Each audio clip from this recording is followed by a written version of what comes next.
Welcome to the Office Corner with A.T. Campbell. For over 10 years, giving you the best of reviews, features, and more with the surprises you. All for you, the author. Now kick off your shoes and enjoy the show with your host, me, author H.D. Campbell.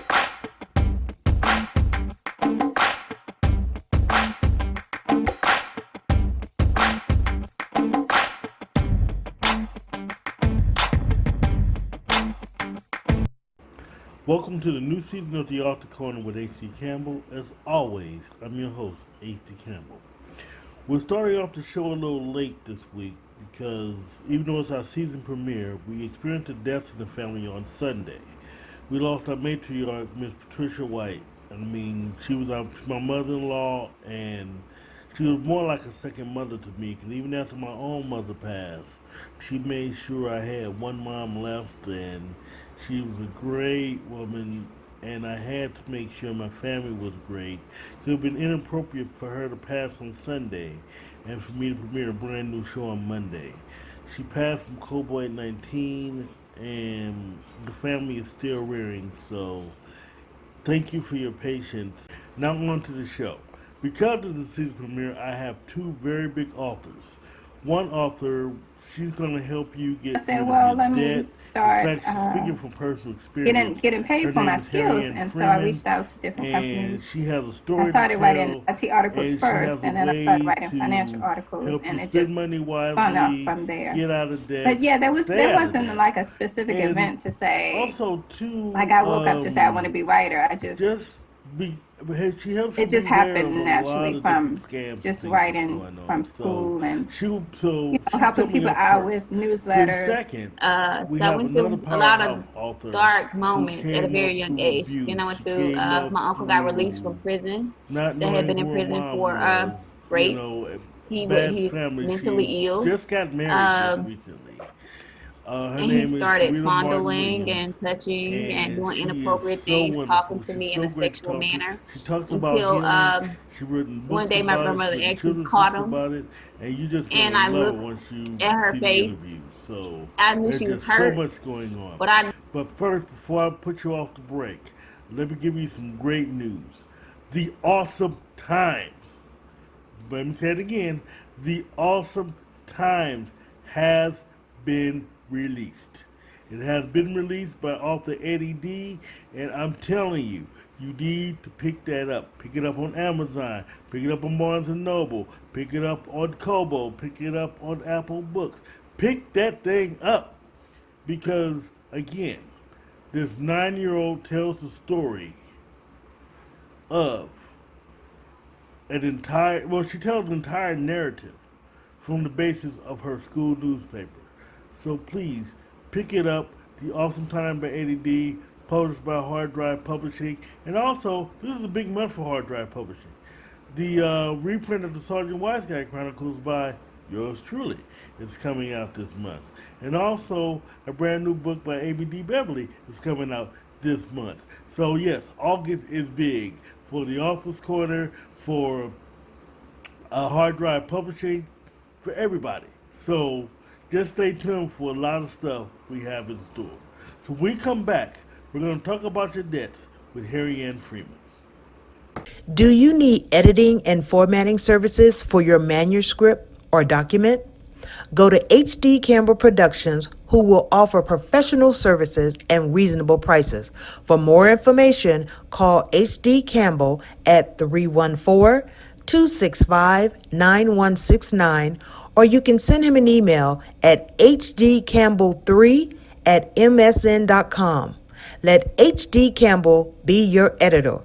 As always, let your writing fuel your spirit. Bad intentions are deliberate. Is that a warning or a threat?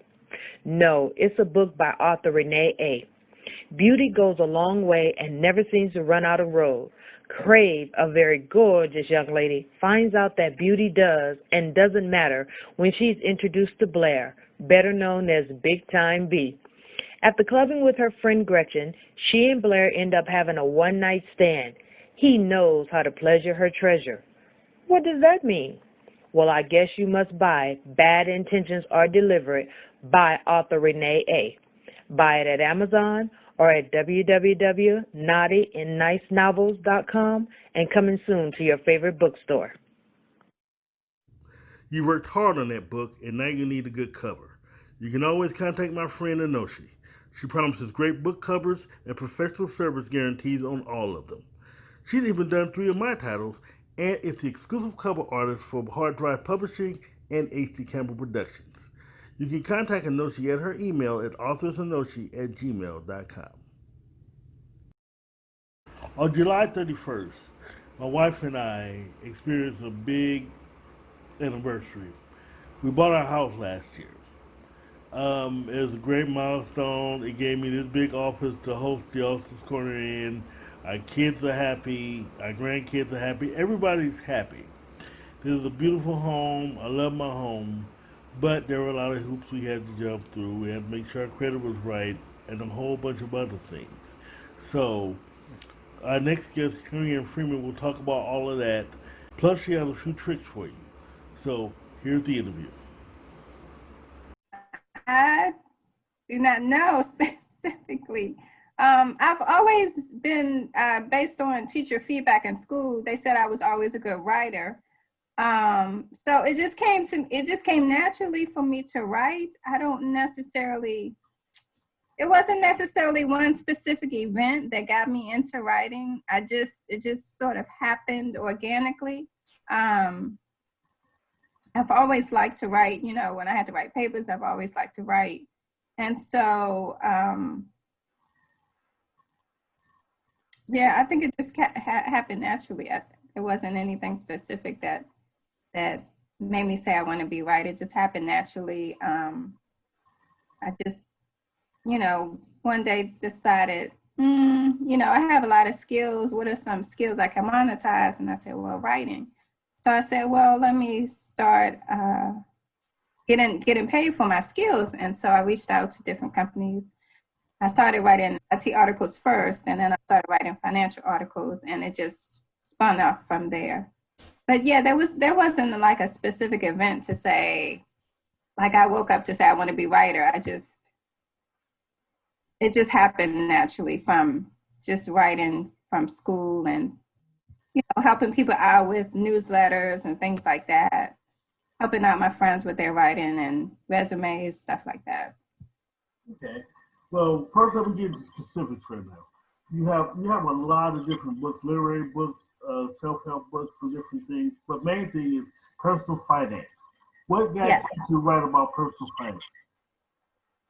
So, yes. So when I graduated from college, I had 13 credit cards and I was $19,000 in debt.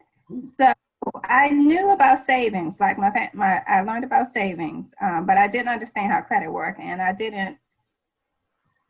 I'm sort of embarrassed to say this. I didn't know that you had to pay it back. So, the credit card companies gave me these credit cards, and I told them, I said, hey, I don't have a job, I'm a student. I don't have any way to pay back this money. They're like, oh, it's okay. No worries. Your parents will pay it back. And I'm thinking, I don't think so. I don't think they will. Well, before you continue your story, I just want to say this really well. Say this really quickly. No, it's not just you, it's all of us. Because when I was in college, that's how they got me and said, we're going to need a credit card for emergencies. And if you're away, you're leaving home. That they always get you like that. You never know, you might need to do this, do that. And again, the whole payback thing never entered their vocabulary. So, but continue on.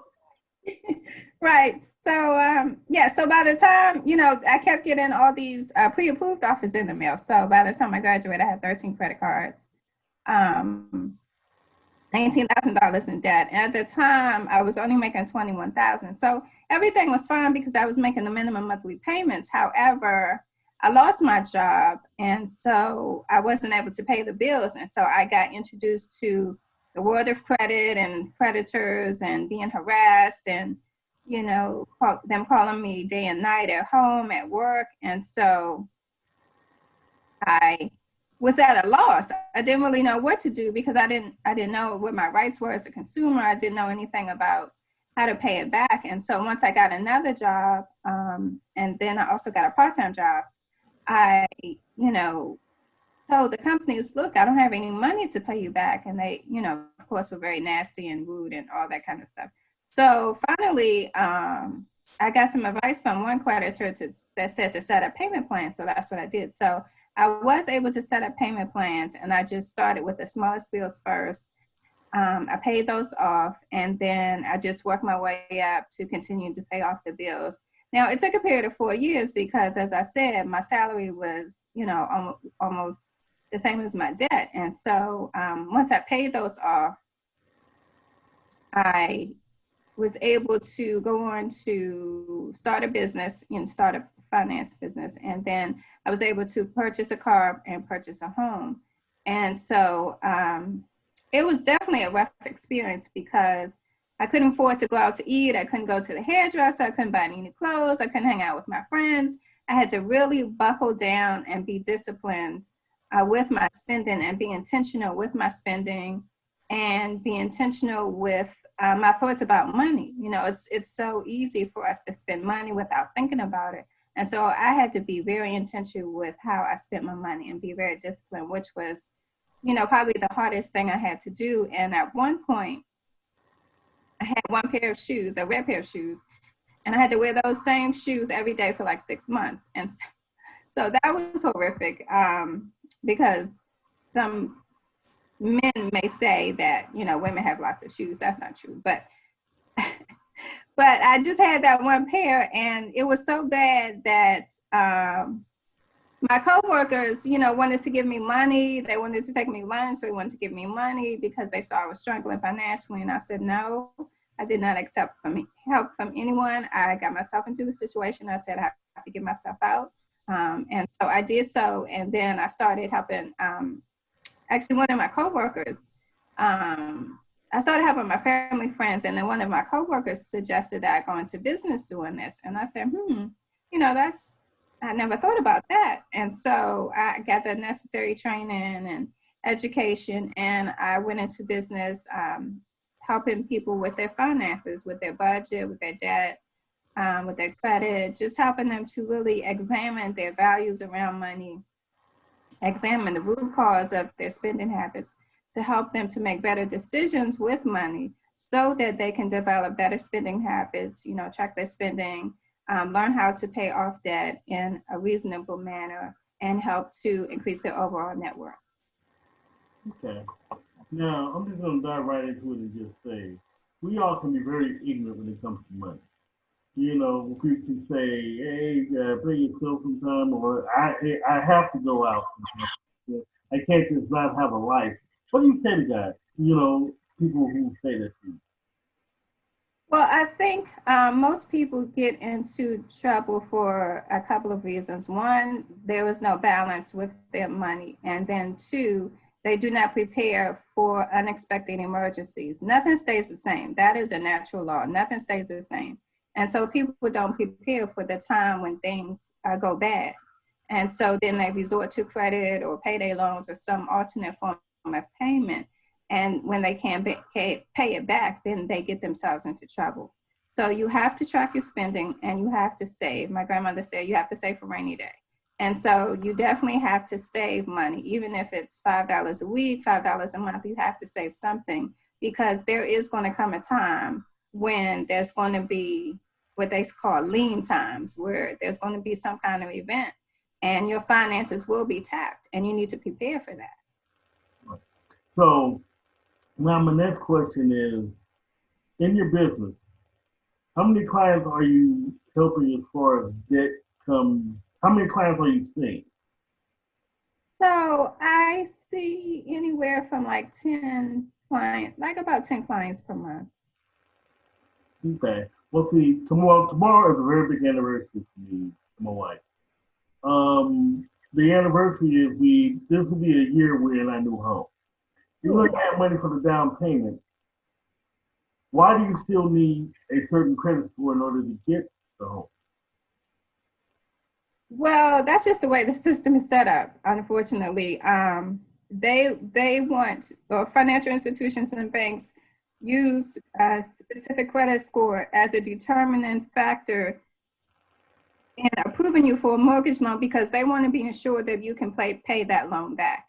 Now, there are two types of insurance with a home. You have your homeowner's insurance, which the homeowner pays, and then you have your private mortgage insurance, which is something taken out by the mortgage company on behalf of the mortgage owner. In the event that you do not pay your mortgage, they can use that insurance money to cover your payment and protect themselves so they don't have a loss, although they get to write the loss off on their taxes, which doesn't really seem fair, but they get to write the loss off on their taxes. So no one wants to go into business to lose money. So your credit score is a factor that they use as an indicator that you will be able to make your payments on time every month. Awesome. So, my next question is, if my credit is bad, I had to pay up so much debt, I mean, to do what I'm supposed to do, people kind of tend to use that to, okay, I'm good. Now I can go party again. How do you get people to actually stay on the right path after they clear the debt? So basically part of the training that I had is that you have to ask tough questions. You have to get to the root cause of someone's spending habits. So for example, if they got into debt because they were overspending, they had a shopping addiction, or they had a negative experience around money, or they just did not know or weren't taught how to properly manage money. Those are the kinds of conversations that you have to have. And those are the kinds of conversations I have with my clients. Some of them, just didn't have a role model when it comes to finances. Luckily, I had a role model. My grandfather was very good with money, so he was my role model. But some people don't have a role model. But more importantly, it's not taught in a lot of schools. Some schools teach it, but it's just like a one-off class. And so it's not really taught in schools. And so that is something that really should be taught starting from elementary school all the way through high school, how to manage your money. Because that's a critical component of your financial success as an adult. And so a lot of people, lack that knowledge and make mistakes, sometimes huge mistakes because of it, such as foreclosure, bankruptcy, repossessions, that kind of thing. Okay. Now, one of the biggest things that I want to, I love one of your books, Resuscitate Your Finances Being on a Budget. Let's say I've been bad, I've accrued a lot of debt, I'm finally trying to get back on track. What's going to help me get over the top? So the first thing you have to do is track your spending. Even wealthy people track their spending. They want to know how much money they have. So you have to track your spending. They have all kinds of apps on your phone that you can use for free to help you track your spending. A lot of large nationwide banks like Bank of America, Wells Fargo, categorize your spending. They show you how much money you spent per category during the month. And so it's really very easy now to track your spending than it was maybe like 5 or 10 years ago. So you really have to track your spending. If you're really bad with spending, you may have to track your spending daily. You may have to set a daily spending limit for yourself. If not daily, you need to set a weekly spending limit, and you don't go over that spending limit, obviously, unless something unexpected happens, but you don't go over that spending limit. Now, that may feel restrictive, but you have to be disciplined with your money. You can't just spend your money and not know where it's going, because eventually that's going to blow up in your face. Even if you can afford to pay for everything that you want to purchase, you have to still track your spending, because like I said, there are going to be lean times, and there's going to be an event that happens where you're going to need money. And if you're just spending money, and you don't have anything in reserve, then you're going to get yourself into trouble. So you definitely have to track your spending, and you should want to know how you're spending your money. For example, if you're spending $500 a month of clothes, $1,000 on entertainment, or I don't know, $300 a month on Uber, you want to know that. You want to know that, and you want to ask yourself, why am I spending this amount of money in this particular category or in this particular item? Okay. Right now, you're breaking the heart of a guy with two teenagers. Give me. No. Actually, my teenagers are very good. In fact, they want to actually get jobs. I just don't want them to go out right now with everything that's going on. But they do want to get jobs. They do want to earn their own money, which is so good. So, what do you say for? I will actually have two questions. First, probably get into the more serious one. What do you say to teenagers who want to get out, they want to make their own money? What do you say to them before they finally get out of their parents' home and want to venture out on their own? I can recommend that they open a savings account. I definitely recommend they open a student savings account. I would recommend going to a credit union. Credit unions are better when you're starting out. Their fees are not as high as banks, and their restrictions for opening an account are not as high as are not as restrictive as large banks. And I also would recommend that they get a prepaid spending card. That way, they have a set limit on the card. They can't go over that limit. If they go over that limit, they're charged a fee, which is what an actual bank would do. And so that helps them to learn how to be disciplined with their money and learn about the banking system. Okay. I want to put a quick question in there. Medical debt. What do we, how do you handle just emergency medical debts? Like I have to go to the emergency room for some emergency surgery. My appendix busted. I broke my leg. Something. How do we handle those type of debts? Well, first you need, if you have health insurance, you need to call your health insurance company and find out if that particular treatment or procedure or surgery is covered under your health insurance. If it is not, then you need to work with the medical provider to set up a payment plan to pay that debt off. If the debt has already been sold to a collection agency, you need to work with the collection agency to set up a payment plan to pay the debt off. Okay, so that's probably, yes. So sometimes hospitals or medical facilities have their own collection department in a house. And so they may be calling to probably maybe offer you a settlement. So let's say you owe $1,000 on the medical bill. They may call you to say, we can help you because everybody wants to get paid. And so sometimes they will take a loss and take a loss to just get some money on the books. So if you owe 1,000, they may say, well, you only have to pay 500. So some facilities are willing to work with you to help you pay down your medical debt or pay off your medical debt. So yeah, definitely call them back. But what I would do is I would ask for an itemized bill. Sometimes they just send you a bill with the amount and you don't really know what that charge is for. So I would ask them for an itemized bill to see what items are being charged and make sure that the items that are charged are what are the services that you actually receive before you make a payment. Okay. Now my next question is, with what's going on right now, I have a lot of friends who are out of work. Due to COVID-19, the unemployment's about to run out for them. But they still haven't gotten their jobs back. What advice would I give them? So there are a lot of resources available. Salvation Army gives the emergency financial assistance.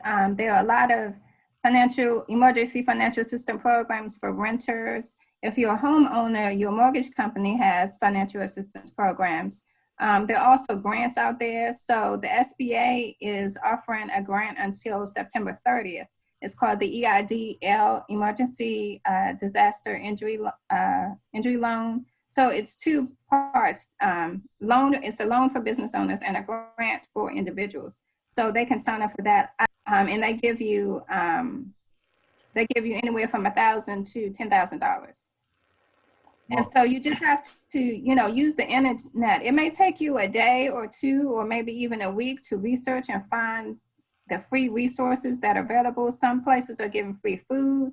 Some places are giving, free household supplies. So you just have to, be willing to do the research to find the resources, but they are definitely out there. What do you do for self? Do you What do I splurge? do for Do you splurge? Do you take yourself out for time? What do you do for your reward day? um, Or do you have a reward day? no, I don't have a reward day because I've been this way, like, most of my adult life. So I got myself out of debt like 3 years out of college. So when I was like 24.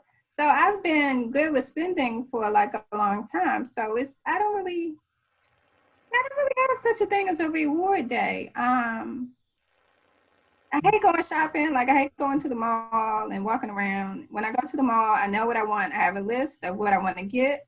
I get it, and I'm out. I'm not a mall shopper. I do like to travel. Yeah, I definitely love traveling.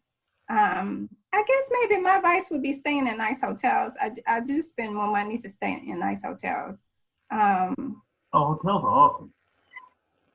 yeah, but I don't really have such a thing as a reward system, a reward. Because and I think because when I was going through my experience, I didn't want to go through that experience again. So I don't pay full price for anything. Like I'm always looking and always doing research, always comparing prices to find what I need for a cheaper price. So I never pay full price. So I think maybe that's my reward. I never pay full price for anything. I always ask for discounts. So I get discounts on everything. If it's not Amazon or eBay or calling an insurance company asking for discounts or calling the internet provider and asking for a discount. Even with buying a car, I bought my car through my credit union with the service that they have, and they actually go out and find the car that you want at the lowest price. So, yeah, I don't. I guess that would be my reward. I just never pay full price. Awesome. Well, right now, look at any more questions because I want people to buy your books. So please tell me about your books, and tell me about each of your books and where can we get your books. So I only have one book, and this is the book, How to Get Out of Debt, Get an A credit rating for free. And it's available on Amazon. It's available on Barnes and Noble. And I do have some. What you mentioned earlier, where I have some audios. So I have 4 audios: one on budgeting, one on debt, one on saving, and one on how to overcome from a financial crisis. And those are on Amazon too. So if you just type in my name on Amazon, everything will come up. Or you can go to my website, which is harrinefreeman.com/products, and all my products will come up on my website as well. Awesome, awesome. Is there any way we can get to know you better? Your book, can we when we can do you speaking engagements? Yes, I do speakings. Yeah. I haven't done anything since COVID, obviously. But yes, I definitely do speakings, and so now I'm moving into doing virtual speaking engagements. You have to shift your business. When these kinds of things happen. But yes, I speak at churches, corporations, government agencies, sororities, fraternities, civic and social organizations, and nonprofits. Yep. Okay, awesome, awesome. Now, one more question. I'm going to wrap it up for you. Well, I guess what advice would you give entrepreneurs? Because personally, I put a lot of extra money away. That's how come when the lean times come, I'm ready for them. But what advice would you actually give to entrepreneurs, such as yourself? Well, you're not. Well, yeah, sure, you are an entrepreneur. Yeah, Yes, I am. yeah. Entrepreneurs such as yourself. What advice would you give as far as The best advice that I can give is you need to have multiple streams of income. And I recommend creating some kind of product or service that makes money for you while you're sleeping. That would be the best thing. If you can't do that, that's fine, but you should work towards developing some kind of product that makes money while you're sleeping. But you definitely should have multiple streams of income because being an author is tough. Even the well-established authors, they get what do you call it, an advance, but the advance doesn't come until after the book is published and after the company makes money. So it may take 1 to 3 years for the author to get their royalties, and get some money. If you're well established, you may get advance up front. But even that is not, that much money. So I would definitely say have multiple streams of income. It would be great as an entrepreneur if you could just do one thing and make a lot of money. But the economy has changed greatly. And so it's definitely to your advantage to have multiple streams of income. It can be in the same industry or area that you're in. So for example, if you're an author, then you can become a speaker. You can become a life coach. You can become a trainer. There's so many different things you can do. You can become a writer. You can, in addition to being an author, you can be be hired for as a freelance writer. So there are lots of different things that you can do, but I definitely recommend, that would be the best advice I would give, have multiple streams of income. I appreciate that. Definitely must appreciate that. So do you have a website that we can get to know you a little better on? Yes, I have a website. It's harrinefreeman.com. My first name is spelled Harrine, and the last name is Freeman, Freeman.com. Okay.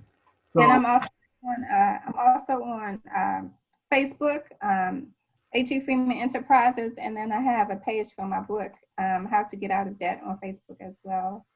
And I'm also on LinkedIn under H.E. Freeman Enterprises.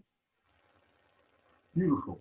So this is the part of the show now where I give you the final word, any advice you want to give, anything you want to say, the floor is yours.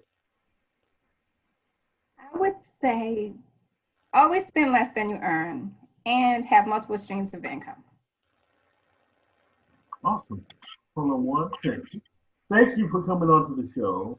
I really appreciate you. Hold on one second. And we'll also have those on my website at hccampbell3.com on Saturday to help you get out of debt, as well as staying out of debt, as well as getting relief funds for mortgages, for rent, things like that. So I'll have all that on my website on Saturday. So, like I say, don't ever be ashamed of that. Don't ever be ashamed to pick up the phone. There's always a way to get out of it. Your credit score is your identity. Please make sure you protect your identity. So speaking of protection, when we come back, we'll speak to the ultimate survivor, tragedy, who turned her tragedy around into a beautiful thing to help other females get out of their situations. We're going to speak to Sherita Williams-Martin. Stay tuned. Just who is author H.D. Campbell? He's the multi-gene author who can take you on several trips at once. With H.D. Campbell, you can have a romance, you can track a killer, or even stop an international incident. For 30 years and still writing, H.D. Campbell will take you on trips you've never been before. Learn more about him by logging on to hdcampbell3.com or check him out on Facebook, Twitter, Instagram, Pinterest, and LinkedIn. Read his rewrites of How to Lose a Black Woman and Late Murder at 10, with a new title coming soon. And as always, let your writing fuel your spirit.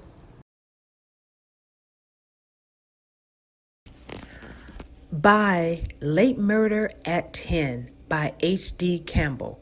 Former investigative reporter Mark Alexander thought his life hit a slump when a mass shooting results in the murder of a controversial news anchor. Can Mark get out of his head long enough to crack this case? Well, I'm not going to tell you. You'll have to get your own copy of Late Murder at 10 on Amazon.com and coming soon to your favorite bookstore. Coming soon, the second printing of the Sergeant Wise Guy Chronicles, reintroducing you to a special agent, Sergeant Wise Guy, the government's top strategics and agent with a very sarcastic tongue. A former Ranger, he heads up a team of specialists taking care of missions too big or too messy or other agents don't want to handle. His first mission takes him to Paris, where a stolen Cold War nuclear warhead was discovered. While discovering the warhead's origin, a lost dead love resurfaces. Can Sergeant Wise Guy resolve both before the secret plans for the warhead is complete? Well, check out the second printing of the Sergeant Wise Guy Chronicles, coming soon. My next guest, Sherita Williams-Martin, survived a whole lot of different things. She survived molestation. She survived not knowing who her mother was. She survived an abusive relationship. She survived so much. And unlike a lot of people who just let it eat them up inside, she decided to fight back in the form of her words. And she's not done fighting, trust me. In fact, here she is. You get to find out how much she's done. So, one more thing. How do we pronounce your name? Sherita. Sherita? Uh-huh. Awesome. And that's the name you published under? Sherita Williams? You can put Sherita Williams. Yeah, I just recently got married to Sherita Martin, but I still go by Williams because that's Awesome. still getting used to the Now, Martin. so you keep telling me stuff. You gotta shout out your husband too. Well, your husband as well. So we got Right. I just got married. So I am now a Martin. Awesome. Good. You gotta shout them out now. Especially we just got married now. Yeah, I just got married in February the 28th, right before the coronavirus hit. So Congratulations. we didn't get to do no honeymoon or nothing yet. So we're still, navigating this marriage life.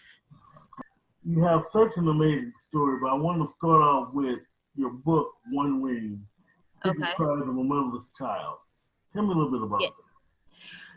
Well, I came up with One Wing from basically listening to the Jordan Sparks song One Wing. And since my mother passed when I was 2 and my sister was 10, like when I would always get into these dark places, I would always listen to One Wing because I always felt like I was flying with one wing. Because when you have a mother, you're kind of set up with your confidence. Your mothers have intuition, their protectiveness, their genuine love, authenticity. I didn't have all of that. So I would always cry and I would always call my sister and I would always listen to One Wing.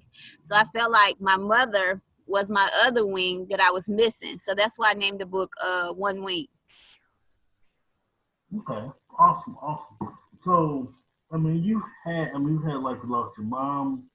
You went through so much as a child. Do you mind telling me some of the things you went through growing up?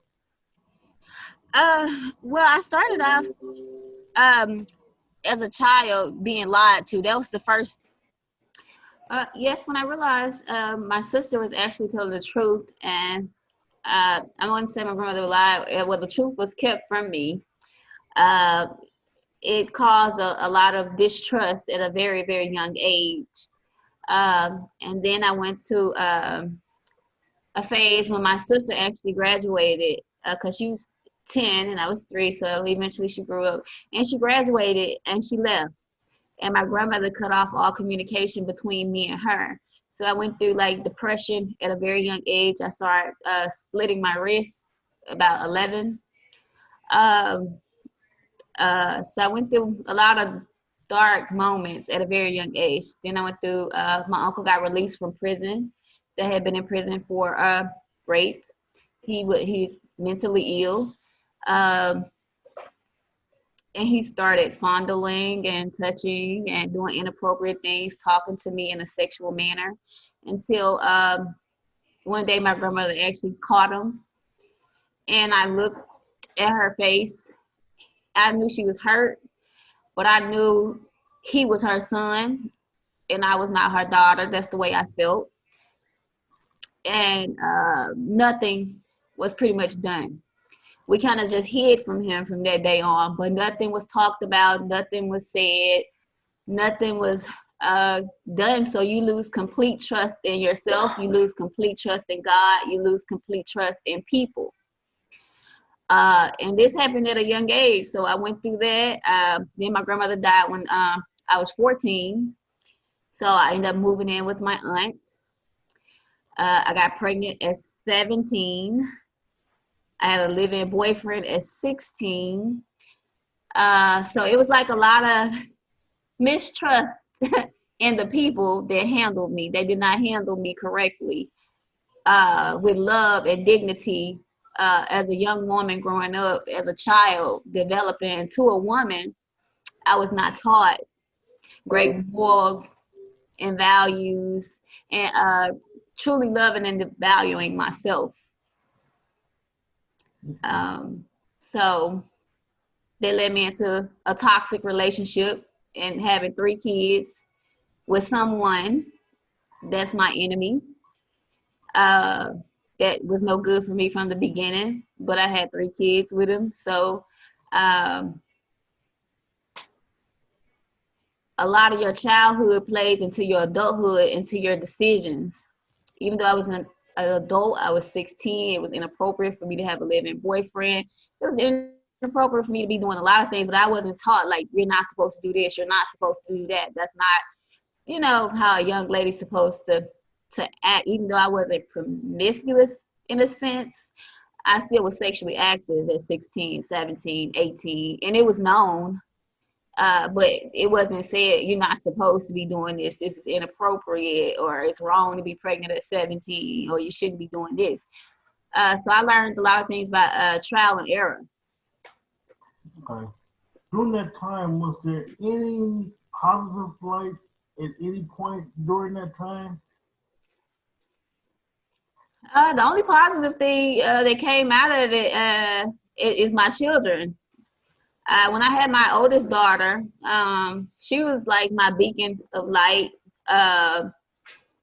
She found a different kind of reality, a different kind of love in me, because it's somebody that truly loved me for me, somebody that I could love, somebody that I can trust to love me appropriately and handle me the way I'm supposed to be handled. I was a mother now, so it's different. So I had her like as a codependent mechanism, just, having my baby. But to find out her dad at the same time, me being 17, and him having a baby with somebody else at the exact same time, I was pregnant. He had an older woman pregnant. And it wasn't told to me either. I have found out by washing some clothes and finding a DNA result in some pants pockets. So that's how I found out he had another child. But I couldn't go back to my family at that time because, I'm 17. You think you know it all. You got a baby on the way. So, you're ashamed. You're embarrassed. So I stayed when I shouldn't have stayed. I left. Came back. Same situation. Got pregnant with my son. He had somebody else pregnant. Then I stayed. I had my daughter, and that was the end of it. After I had my last child, I was over it, done. I was like 26 by that time, so I gained my confidence. I gained the love for myself and acceptance, and I knew I could do it on my own. Actually, it's going to be my next question. What was your breaking point to where I've had enough? I'm done with all this. Well, I kept giving myself these goals of going to nursing school. I was like, if I go back and I just stay and get on my feet financially, then I'll be able to leave. But I kept being put in these situations when you got somebody else that has control over the finances, somebody else that has control over what you wear and what you eat, and that much control over you. It's hard to let go. And honestly, I looked at myself and I just said, fuck it, I'm out. And that's how it happened. And when I start, what they say, it ain't no fun when the rabbit got the gun. Yeah. It was one of them. It ain't no fun when the rabbit got the gun. I could pull a better you on you. Exactly. And then when I started doing me and doing a you on you, then he started becoming more toxic and more aggressive and more stalkerish. So that turned into another turmoil situation where my door. I've been going around doing my dirt for years.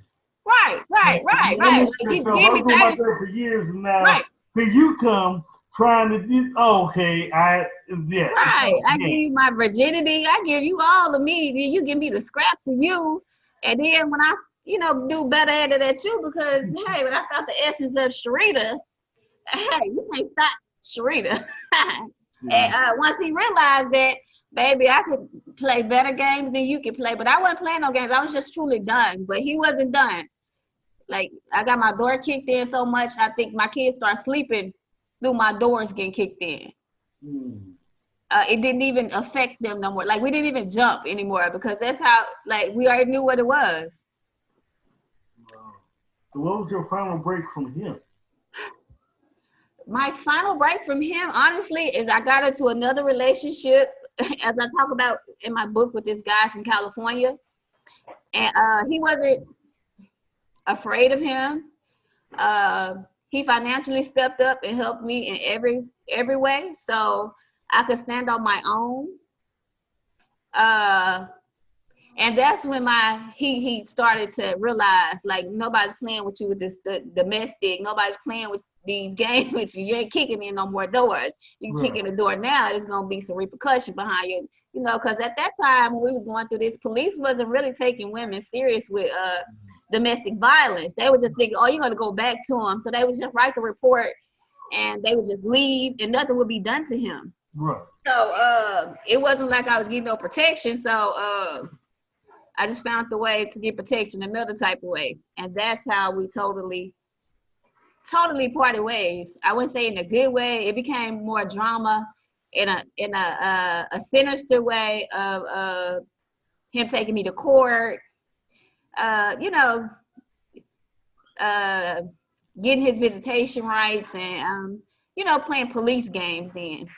Well, I'll say this really quick, off topic really quick, where as long as I know I got you under my thumb, as long as I can control you, your mind, but now that you got you some little old self-esteem, got you a little bit of help, oh, now I'm on the run, okay? Right. That's when he gonna step in. I want my family back. No, you had jumping, baby. It's over.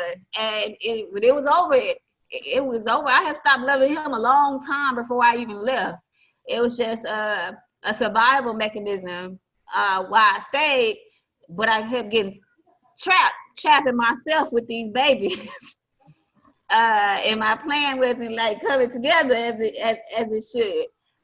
But eventually I got it together and I got on my own 2 feet. And I don't think it'll ever be not toxic between me and him. Our daughter is 21. Our oldest is 21. I have an 18-year-old son. We have a 15-year-old daughter. So I don't think it's ever going to be a place where we can be mature. I don't think he would ever truly let me go. I think deep down he will always want me, in a sense. Not to say like it's the best thing, but not in a sinister way. Before I ask my next question, I'm just going to say this. You're married now. I don't think I want to cross your husband. I'm happily married now. That's what I'm saying. I don't even want to cross your husband, so we're not even. No. I don't think he want to cross my husband either. Right. I just think he has a dark spirit. And when you have a dark spirit, the dark spirit always crave things that they can't have. So if I give him me, when I gave him me authentically, he didn't do right. Right. So now that he can't have me, it's like a baby wants candy. You crave it more. You want it more because you know you can't have it. Exactly. So you throw temper tantrums when you know you can't get it. And boy, do they throw temper tantrums. Yes. Oh yeah, they throw temper tantrums, kick in doors, pull guns, do a lot of things. He did the most. Well, I didn't know he pulled guns and everything. Oh, he did the most. He did a whole lot. And the crazy thing is, throughout these situations, to this day, my family still probably would support him more than they support me. Wow. See, you need a complete break from everything. Yes, that's how I got to writing My book. This Well, was my before we get to your backstory. book, one last question real quick, because this is very important to actually get to your book. How has this helped your relationship with your own children? Um, I think it showed my children's strength. I think it showed my children something tangible that I could actually accomplish and be successful at my book writing and telling my story. I have not let my kids read my book. They know pieces of my story, but they don't know like in depth, or I don't think they could even comprehend what I went through because they never really experienced it. It'll be something like, oh, they probably seen a clip of somebody going through it on TV, but to know your mother actually went through all these trials and tribulations and was exposed to all these toxic people, uh, I don't think they can comprehend it. So I haven't let them read it. I understand. Now, go ahead. I'm sorry to cut you off. Tell me about that. Go ahead and go into your first book you're about to tell me about. Oh, I had always had this urge to say one day I'm going to tell my story, because you hold it in and you hold it in and you tell people bits and pieces, but they never get the big picture of what you actually have to say. And then I went through so many times trying to tell my family, trying to articulately explain to my family, and they totally diminished everything I was saying. And they understood, yo, well, it happened, but you need to get over it, or it happened, and that's still your uncle, or it happened, and we shouldn't talk about it. Okay, I don't mean to cut you off really quick, but that's actually one of my pet peeves as to with something like with something like a child molestation or death or something happens and someone tells you you need to get over it. I'm about to tell you, I'm just from somebody who just experienced loss. It's nothing you can get. You can move past as much as you want, but it's still going to be there. Right. People don't understand that, so people telling you to get over it are people that really don't care about your feelings or just don't really. Absolutely. I look at the things that they even share to this day that is really shady. Uh, like they tell you to blame yourself instead of blaming other people for the things that happen to you. Like take accountability to the other things that happen to you, even if it was caused by somebody else. So you would know that these people don't genuinely love you. They don't genuinely care about your well-being. Because when a child goes through things and at a young age, at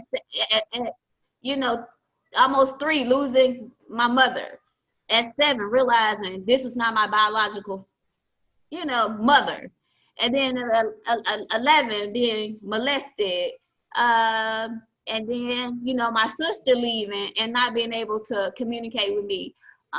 You will see that this child is struggling and they're going through some dark times and they're going through depression. And it was almost like a Ike and Tina Turner, you cut yourself again, I'll kill you. Like, it wasn't no like, why are you cutting yourself? What's wrong with you? Why are you behaving this way? Let me get you some help. Let me get you some counseling. Let me get you some therapy. It was none of that. Not even a prayer. And she was a devout Christian. It wasn't even, well, maybe she prays herself, but she didn't say, Sherita, you should pray about these things. You should go to God when you're having these dark thoughts. So Sherita, you should go to God when you're feeling depressed or lonely or longing for something. You should go to God. Like, I never got that type of directives. What's really sad is now, and I'll move on in a second. That's why a lot of younger people don't cling towards God anymore, because you have so many older people, like you say, flip it under the rug, give to God, this and that, and why are you doing this? And well, number one, you're not providing me no help. You're just telling me what to do, like you just dismissing me. Right. Because I was angry with God, because I was like, why would if it, we went to church. When I say 7 days a week, 7 days a week. But I'm like, why would God, the same God that we serve, that say will give you milk and honey and do this, would never put you in? Like, why would he take my mother, the main thing that I needed the most? Why would he let her take my sister from me? Like, why would he let me go through this? Like, why am I always hurt in situations? So and I would tell God like at 11, like I hate you, like I hate that you took my mother from me. I hate that you know, killed us so early. Because I never had anybody besides my sister tell me, you know, I love you. Everybody told me, you know, oh, you're so pretty, you're a beautiful little girl, you're so pretty, you so but they never did give me anything else. They didn't say you were smart, you're intelligent, you're articulate, you could be anything you want to be. All that was a pretty face, and I was no more than that. I'm just kind of saddened that you never asked. Well, you met your husband now, who actually sees the real beauty. Yeah, I met my husband, so It's just sad that way back when you never met no one that saw the real beauty. no, no. No, and even as a growing up, because if that's all you're told, you got a pretty face, you're a beautiful person, so you attract these men. That's all you are to them.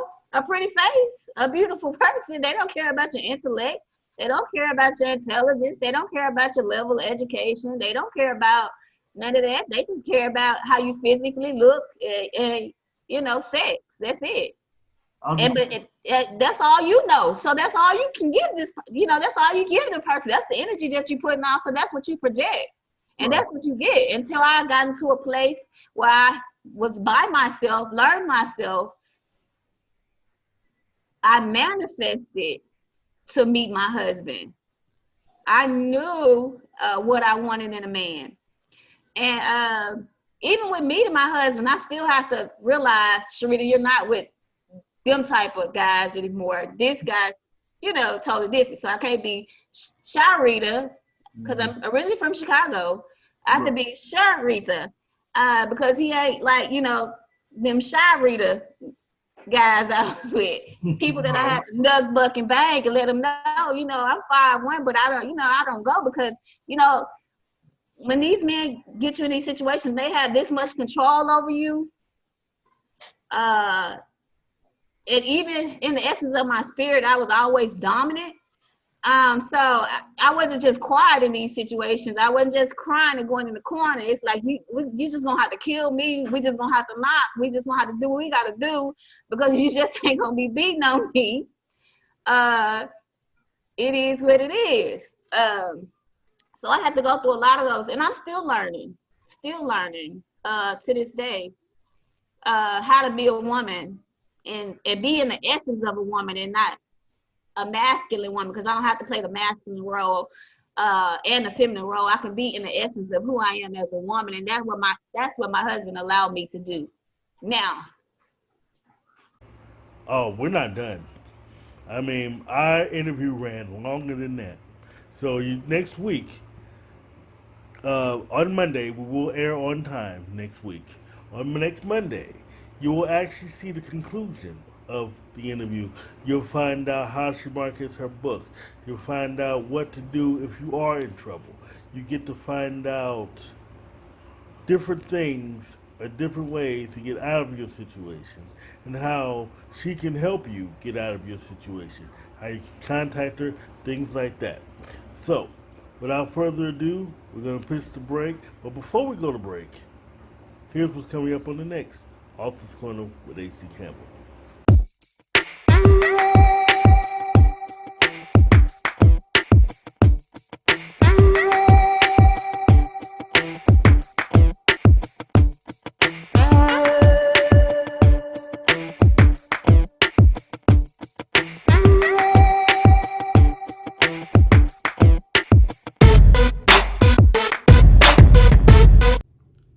Are you looking for a professional publisher who offers fair royalties and more? Contact me, H.D. Campbell, at Hard Drive Publishing. We offer free professional editing and publishing services with each contract individualized to each author's needs. We'll have your book sold in paperback or ebook format to Amazon, Barnes& Noble, Smashwords, and more. We even have a cover artist on staff.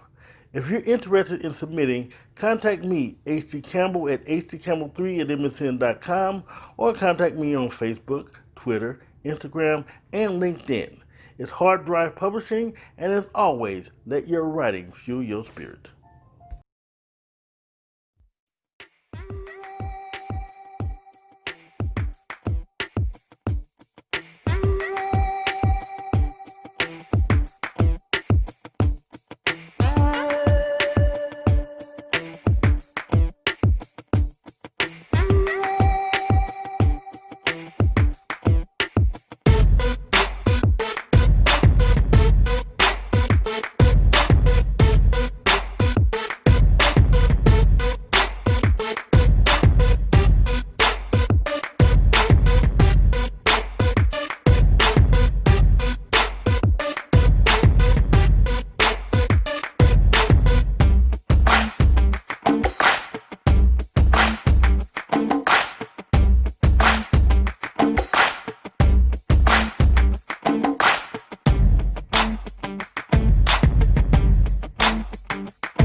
You know, even after 20 years, readers are still captivated with How to Lose a Black Woman. Now, in its second printing, follow the story of Bruce Williams. Shall I say, mild-mannered school teacher in search of love? Using social media, prayer, and a lot of trial and error, Bruce fights to learn what a true relationship is all about. Filled with original poetry by H.D. Campbell, it's a lesson from one young man's point of view. Buy How to Lose a Black Woman on Amazon, Barnes & Noble, Smashwords, in your favorite bookstore, and even on his website at www.hdcampbell3.com.